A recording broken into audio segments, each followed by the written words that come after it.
लक्ष्मण काली हले गोदिया राम तनि मुख बोला भैया।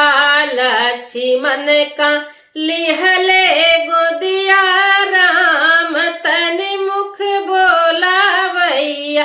पहली विपतिया पड़ले सीता के हरनवा रामा।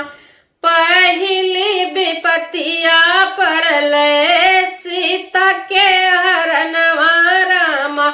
पतवो ना पौले भैया राम तनि मुख बोला भैया।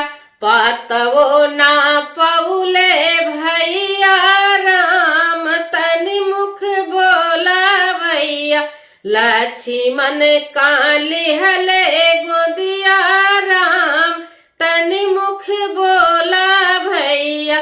लक्ष्मण काली हले गोदिया राम तनि मुख बोला भैया। दूसरी विपतिया पड़ले लक्ष्मण शक्ति बड़वा रामा। दूसरी विपतिया पड़ले लक्ष्मण शक्ति बड़वा रामा।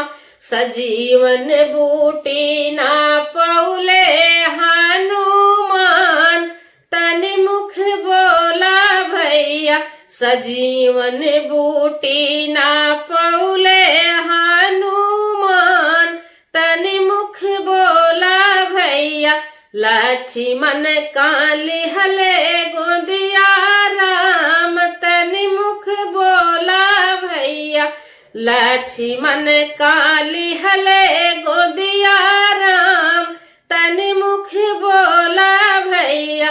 तीसरी विपतिया पड़ले दशरथ के मरनिया रामा। तीसरी विपतिया पड़ले दशरथ के मरनिया रामा।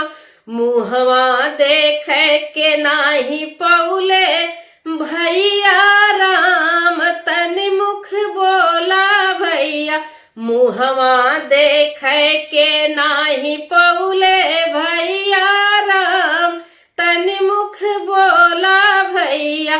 लक्ष्मण काली हले गोदिया राम तनि मुख बोला भैया। लक्ष्मण काली